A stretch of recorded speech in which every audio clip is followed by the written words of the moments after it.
نحمده ونصلي علی رسول الکریم اما بعد۔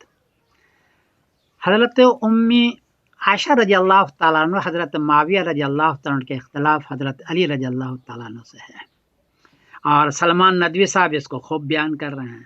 اصل اختلاف کیا یہ سمجھیے۔ اصل بات یہ ہے کہ حضرت عائشہ حضرت معاویہ رضی اللہ تعالیٰ عنہ حضرت علی رضی اللہ عنہ خلیفہ تو مانتے تھے، لیکن ان کا یہ دو بات کہنا تھا کہ جو لوگوں کو آپ نے ساتھ رکھا ہے حضرت علی، یہ اچھے لوگ نہیں ہیں، یہ حضرت عثمان رضی اللہ عنہ کی شہادت میں بہت آگے آگے رہے ہیں، یا تو ان کو سزا دیجیے یا کم سے کم ان کو ساتھ مت رکھے جنگوں میں، ان کو بڑے بڑے عہدے نہ دیجیے۔ حضرت علی رضی اللہ عنہ مثلا مالک اشتر کو بڑا عہدہ تھا، فوج کا کمانڈر تھا، شمرجی جوشن صفین میں فوج کا کمانڈر تھا، اور ان لوگوں کا کارنامہ آپ دیکھ لیجئے کتنا خطرناک ہے۔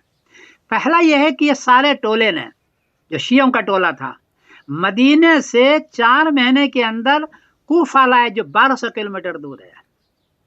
وہاں حضرت عائشہ رضی اللہ عنہ جنگ کرنے کے لیے نہیں گئی تھی، اپنی جان بچانے کے لیے گئی تھی، اس نے صلح کر لی، لیکن اس کے باوجود بھی رات میں تیر برسا اور جنگ جمل زبردستی ان لوگوں نے کروایا۔ یہ سارے مالک اشتر اور اس کے شیعوں نے کیا ہے۔ وہاں سے جب فارغ ہوئے تو صفین لے گئے، یہ 1500 کلومیٹر ہے۔ اب بتائیے کہ حضرت علی رضی اللہ عنہ اپنے دارالحکومت سے 1500 کلومیٹر لے گئے صفین، جو دمشق سے بھی آگے ہے، کتنا بھی یار مددگار کیا۔ پھر انہی لوگوں نے حضرت علی رضی اللہ عنہ کو شکست دلوائی جنگ صفین میں، جی انہی لوگوں نے۔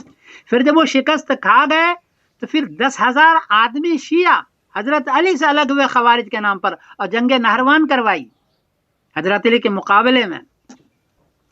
پھر انہی شیعوں نے حضرت علی رضی اللہ تعالیٰ عنہ کو شہید کیا، شیعوں نے کیا ہے، کسی سنی نے نہیں کیا۔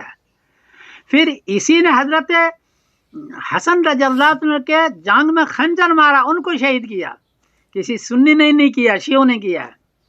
اور پھر انہی لوگوں نے بلایا حضرت حسین رضی اللہ تعالیٰ عنہ کو، کوفہ بلایا اور ساتھ نہیں دیا، اور سب سے بڑا قاتل شمرجی جوشن ہے، انہوں نے شہید بھی کیا حضرت حسین کو، ان کے سامان کو بھی لوٹا اور ان کی عورتوں کو باندی بھی بنایا۔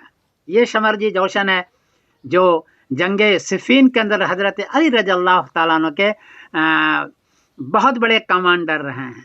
تو حضرت عائشہ رضی اللہ تعالیٰ عنہ کا کہنا یہ تھا کہ اے حضرت علی، ان کو بڑے بڑے عہدے نہ دیں اور ان کو ساتھ نہ دیں، بہتر تو اس کو شاید مارو، یا نہیں تو کم سے کم ساتھ دینے دو۔ حضرت علی رضی اللہ تعالیٰ عنہ نے اس طرف توجہ نہیں دی، اور نتیجہ یہی ہوا کہ دین کو تو نقصان پہنچا، آج تک شیعہ بڑبڑا رہے ہیں اور شیعہ اور سنی کے اختلاف کر رہے ہیں، تو دین کو بھی نقصان پہنچا، اور سب سے زیادہ نقصان حضرت علی رضی اللہ عنہ کے ذات کو، ان کے خاندان کو اور ان کے لوگوں کو میدان کربلا میں کیا۔ اب دیکھیں گے کسی سنی نے یزید تو بہت دور تھا، لیکن اصل مارنے والے شمرجی جوشن ہے جو شیعہ ہے، یا انہی کے لوگ جو شیعہ ہے۔ یہ ہے وہ حقیقت۔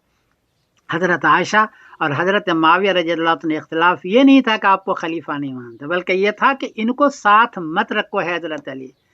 لیکن بس یہ ایک بات ہو گئی، حضرت علی رضی اللہ عنہ توجہ دیتے تو یہ بات نہیں ہوتی۔ اصل مسئلہ یہ ہے۔ بہرحال آپ تاریخ تبری کو دیکھیں، یہ پہلی کتاب ہے تاریخ میں، اور اس سے پہلے بھی 1-2 کتاب ہے، اس کو دیکھیں تو معلوم ہوگا کہ اصل اختلاف خلافت ماننا یا نہ ماننے کا تھا۔ اصل اختلاف تھا کہ ان بدماشوں کو ساتھ مت رکھو، بڑے بڑے وہ لے دو۔ بہرحال ہر ایک کا اپنا اپنا ذوق ہے، میرا اپنا مطالعہ بیان کر دیا۔